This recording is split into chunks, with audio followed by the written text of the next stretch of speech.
Good morning, everyone. Thankfully, you're with me again today, and I just want to share a few things that's been happening in my life that God's been bringing me some attention to and helping me deal with some pretty big things that we are processing as a family, which I'll share momentarily. But first, I'd say good morning to you, and I pray that you're blessed and that you're having good success with the Lord as we're going through this turbulent time. Yet we know that God is faithful and that He is with us through thick and thin, for sure. And I know many of us have stories to tell, and will have stories to tell out of this time period. And the Lord brought up a familiar story to me in the last little while, and it's three characters in the Bible that were very close to Jesus. I wouldn't say characters; they were actually people.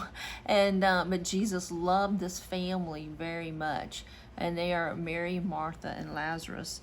And in the story in John chapter 11, obviously we hear the story that Lazarus gets sick. Martha sends people to Jesus to tell him that Lazarus is sick. And then we know the story. Jesus delays and waits 2 more days before he comes back. And then the disciple says, well, this is probably good because they wanted to kill you in Judea. And so he goes up and after a couple more days and said, let's go to Judea again. And the disciples say, you were just there. They're trying to kill you. And then as he talks to them, he says, well, let's go with them so that we can die with them too. But as they're talking to Jesus, about Lazarus dying, he said to them, this illness is not to death, for it is the glory of God, so that the Son of God may be glorified through it. Now, some people might say, well, did Jesus stretch the truth? What I want to talk to you today about is this word that took me a long time to get my handle on, and the word is perspective. I have a very dear friend. I love her very, very much, and talk to her quite often, just processing and discussing things and getting her opinion, because I value perspective so much, and we should.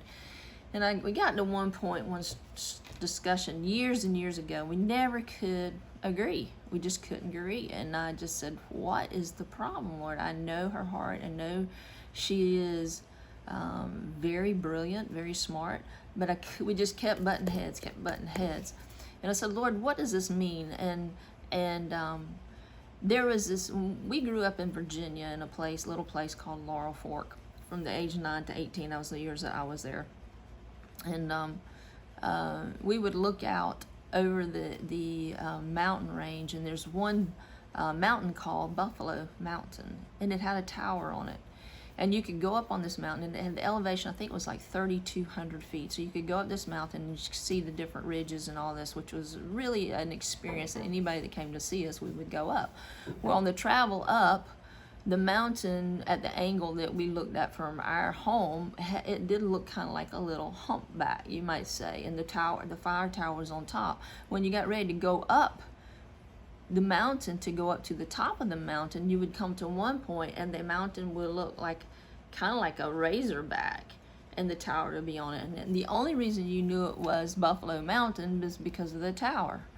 And I felt the Lord said that is the power of perspective. You cannot argue that anyone's seeing from that perspective. So perspective is very, very crucial, particularly in times of crisis. Because I've been in a car accident or any crime or anything, they look at different testimonies, and if the testimonies are word for word the same, then we knew there's usually some kind of conspiracy going on or whatever, because everybody interprets life, sees life from different angles. With this story, in the heat of Lazarus, in the process of being ill, Jesus delaying get there, obviously the pressure's getting higher and higher, and he doesn't show up for 4 days. I mean, he's like delaying, and I think on purpose. But yet he really told the truth, because eventually we know that he brought Lazarus from the dead. So it wasn't to death. It was to death, but it was not to death. In other words, they were going to experience a level of a miracle that I don't think anybody else had raised except for Elijah and Elisha had raised people from the dead. And so this was almost an impossible thing for them to get a grid for in their head. However, Jesus shows up, and when he gets close to town, Martha comes out to meet him. Now, that would be me. I would be the one to say, okay, Jesus, why didn't you show up? My brother's dying, and you didn't show up. Why? What's going on? And he talks to Martha, and he says, your brother will rise again. This is in John chapter 11. And Martha said to him, I know that he will rise again in the resurrection on the last day. And Jesus told her, I am the resurrection and the life. Whoever believes in me, though he die, yet shall he live. And everyone who lives and believes in me shall never die. Do you believe this? She said, yes, Lord, I believe you're the Christ, the Son of God, who's coming to the world. So she really couldn't even say she believed what Jesus was saying. She's trying to wrap her head around it because, a lot of times our visual, we're limited to the confinement of what our experience has been. But this is the power of Jesus stretching Mary, Martha, Lazarus, and each of us when we go through a crisis. He tries to take us up to another level of understanding so that we can experience another level of who he is and the power that he has and how intricately involved he is with us.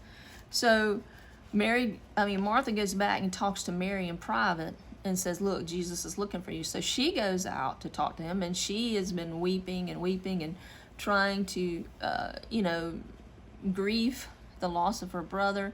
The Jews come into the picture. So you've got multiple perspectives. You've got, the people who went to Jesus. You got to tell him that he was dying. You got the disciples' perspective, you got Jesus's perspective, you got Mary's perspective, you got Martha's perspective, and you got the Jews' perspective, all in this one passage. So all these different views of what's going on with this guy Lazarus who had died. So when Jesus gets there, obviously we know the story that they say, look, don't open up the tomb because he's been dead for 4 days. Now I don't know if you've ever smelled something dead, but it ain't a pretty thing, and I can't imagine smelling a body that's been dead for 4 days. But he does, and he calls Lazarus forth. And I've always wondered how in the world Lazarus even came out, because it said his hands are bound, his feet are bound, he's got a cloth over his head, he can't even see what he's doing, and he's come struggling out of the tomb. And then Jesus says, go unbind him. So we see Jesus really bringing in all the strength of these different perspectives to perform a miracle, but also to elevate us into another level of understanding of who he is and what his purposes are. It's very difficult when you're going through a crisis. It's very, very difficult indeed. And some of you may have heard 2 weeks ago, there's 4 of us. There's 4 children in my family. I got an older sister, older brother, me, and then my younger sister. And I've always wondered if Mary and Martha and Lazarus had even an older sister, just ironically, because there was one day that the 3 younger, when my brother, me, and my younger sister were at this meeting, and this guy calls us out, and he said, I know what I see here. I see Mary, Martha, and Lazarus. And he was referring to Brenda, my younger sister, as Mary, me as Martha, and my brother as Lazarus. And I thought that was so powerful. And as I saw the 4 of us, I said, well, there must have been an older sister, because my older sister plays a very, very intricate part and perspective to our family.